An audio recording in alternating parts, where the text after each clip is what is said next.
Good morning students, dear students. आज का हमारा लेसन है शीतोष्ण कटिबंधीय प्रदेश, घास के मैदान। भूमि का वह क्षेत्र जहाँ घास मुख्य वनस्पति हो, उस क्षेत्र को घास के मैदान कहा जाता है। शीतोष्ण कटिबंधीय प्रदेश उन तापवर्ती क्षेत्रों में आते हैं जो न अधिक ठंडे होते हैं और न ही अधिक गर्म होते हैं। यह क्षेत्र अक्षांश रेखा 23.5 डिग्री उत्तरी अक्षांश और 36.5 डिग्री उत्तरी के बीच स्थित है। यह क्षेत्र अपने घास के मैदान के लिए जाना जाता है। वृक्ष तथा ऊंचे पर्वत यहाँ मुश्किल से ही दिखाई पड़ते हैं। ये घास के मैदान विभिन्न महाद्वीपों में अलग अलग नामों से जाने जाते हैं। इन्हें निम्नलिखित नामों से जाना जाता है। उत्तरी अमेरिका में इन घास के मैदानों को प्रेरी कहा जाता है। रूस में इन्हीं घास के मैदानों को स्टेपिज कहा जाता है। दक्षिणी अमेरिका में इन्हीं घास के मैदानों को पम्पास कहा जाता है और दक्षिणी अफ्रीका में घास के मैदानों को वाल्ड कहा जाता है और ऑस्ट्रेलिया में घास के मैदानी क्षेत्रों को डाउन्स कहा जाता है। उत्तरी गोलार्ध के घास के मैदान दक्षिणी गोलार्ध से अलग हैं। प्रेरी घास के मैदान उत्तरी अमेरिका के केंद्रीय भाग में स्थित हैं। ठीक है बेटा, ये इसके सेंटर में उत्तरी अमेरिका के, और ये लंबी घासों से, यहाँ की जो घास होती है वो लंबी होती है। मिसौरी और मिसिसिपी दो विशाल नदियाँ प्रेरी से होकर गुजरती है। ये प्रेरी वाला जो भाग है, ये पिंक वाला, यहाँ से दो नदियाँ जो है गुजरती हैं जिनका नाम है मिसौरी और मिसिसिपी।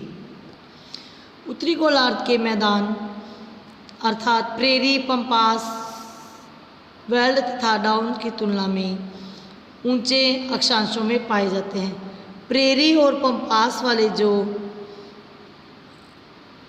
घास के मैदान हैं वो वेल्ड और डाउन्स की तुलना में ऊंचे अक्षांशों पर पाए जाते हैं। इस प्रकार उत्तरी गोलार्ध में फसलें केवल गर्म महीनों में ही उगाई जा सकती है। उसके बाद है यहाँ की जो घास के मैदानी क्षेत्र है, यहाँ का जलवायु कैसा रहता है, इसके बारे में हम जानेंगे। नेक्स्ट टॉपिक है जलवायु। दक्षिणी गोलार्ध और उत्तरी गोलार्ध के घास के मैदानों में अलग अलग जलवायु होती है। दक्षिणी गोलार्ध में शीतोष्ण घास के मैदान समुद्र तटों के निकट हैं जो जलवायु को समकारी बनाते हैं। इसका अर्थ है कि न ही वो ज़्यादा गर्म होती हैं और न ही ज़्यादा ठंडी होती हैं। सर्दियों के महीनों में भी समुद्र जलवायु पर समकारी प्रभाव ये घास के मैदान डालते हैं। तो इसलिए दक्षिणी गोलार्ध और उत्तरी गोलार्ध, दक्षिणी गोलार्ध में जलवायु जो है वो वर्ष भर सुहावना रहता है। ये था दक्षिणी गोलार्ध में जलवायु। अब हम पढ़ेंगे उत्तरी गोलार्ध में जलवायु। उत्तरी गोलार्ध में घास के मैदान महाद्वीप के भीतरी भागों में पाए जाते हैं जो इस क्षेत्र को गर्मियों में बहुत गर्म और सर्दियों में बहुत बहुत ठंडे बनाते हैं।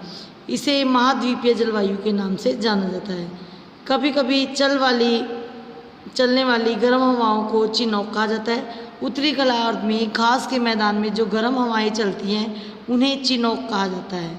हमारे यहाँ तो गर्मियों में जो गर्म हवाएं चलती है उसे लू कहा जाता है, लेकिन इस जो घास के मैदान वाले क्षेत्र हैं उत्तरी गोलार्ध में, वहाँ जो गर्म हवाएं चलती है गर्मियों में, उन्हें चिनोक कहा जाता है। ये प्रेरी के ऊपर बसंत ऋतु में चलती है। यह बर्फ़ को पिघलाने और पशुओं के चराने में संभव बनाती है।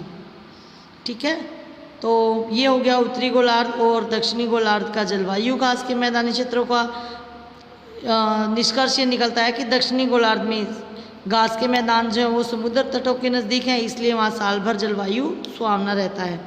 और उत्तरी गोलार्ध में सर्दियों में बहुत अधिक गर्मी और गर्मियों में बहुत अधिक गर्मी और सर्दियों में बहुत अधिक ठंड पड़ती है। उसके बाद है पौधों का जीवन। यहाँ की वनस्पति कैसे होती है इसके बारे में हम जानेंगे। इन घास के मैदानों का आकार एक देश से दूसरे देश तक अलग अलग होता है। यहाँ पर पाए जाने वाले पौधे किसानों द्वारा लगाए जाते हैं। वृक्षहीन भूमि जिसे महाद्वीपीय जलवायु प्रभावित करती है, अधिकतर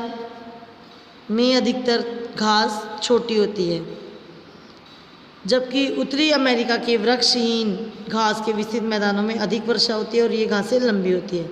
स्टूडेंट, दक्षिणी गोलार्धों में घास जो है उसकी हाइट जो है कम होती है, उसकी ऊंचाई जो है वो कम होती है, यानी छोटी घास होती है, और जबकि उत्तरी अमेरिका में लंबी घास होती है। अलग अलग घासें ऋतु के अनुसार रंग बदलती रहती हैं। गर्मियों में घास मोटी होती है परंतु बसंत ऋतु में हरी होती है। पतझड़ की ऋतु में ये घास सूख जाती है और सर्दियों में नष्ट हो जाती है, पर जड़ें बर्फ़ में दबी रह जाती हैं, क्योंकि बर्फ़ गिरती है सर्दियों में तो वो जड़ें बर्फ़ में दब जाती हैं। लेकिन जैसे ही बर्फ़ पिघलती है, बसंत ऋतु आती है तो वो घास पुनः उग जाती है।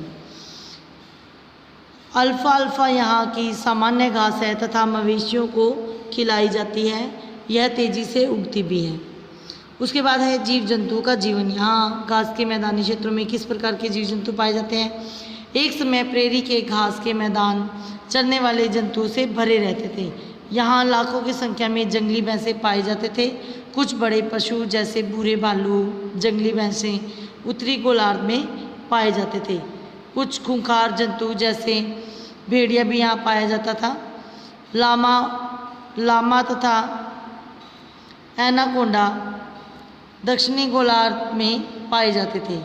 जंगली पशुओं जैसे जंगली घोड़ा, हिरण आदि ने शीतोष्ण कटिबंधीय क्षेत्रों प्रदेशों को अपना घर बना लिया। ऑस्ट्रेलिया कंगारुओं और बालाबी कोआला का घर है ऑस्ट्रेलिया। गिलहरी और जंगली चूहा आदि क्षेत्र के कुछ छोटे जंतु हैं जो सर्दियों के दौरान भोजन का शिकार करने के स्थान पर सोते रहते हैं। बहुत से प्रवासी पक्षी भी यहाँ आते हैं जिसमें अबाबिल यहाँ पाए जाते हैं। उसके बाद है जनजीवन। यहाँ का जनजीवन कैसा है। घास के मैदानों में विभिन्न प्रकार की क्रियाएं की जाती हैं। उत्तरी अमेरिका में वृक्ष विहीन मैदानों में गेहूँ, राई, सन, जौ और जई जैसी फसलें उगाई जाती है। यानी इन मैदानी क्षेत्रों में गेहूँ, राई, सन, जौ और जई उगाई जाती है। इस क्षेत्र को विश्व का अन्न भंडार कहा जाता है तथा यहाँ बड़े ही आधुनिक तरीके से खेती की जाती है। कंबाइन नाम मशीनों का प्रयोग फसल काटने के लिए किया जाता है। गेहूं का उत्पादन रूस, कनाडा और ऑस्ट्रेलिया में भी किया जाता है। इन घास के मैदानों में कृषि के अलावा पशुपालन भी एक महत्वपूर्ण कार्य है। इन घास के मैदानों में पशुओं के लिए विशेष घासें जैसे अल्फाल्फा व क्लोवर उगाई जाती है तथा इनकी ग्वालों द्वारा उचित देखभाल भी की जाती है घास की, ताकि वो उस घास को अपने पशुओं को चराने के लिए इस्तेमाल कर सकें।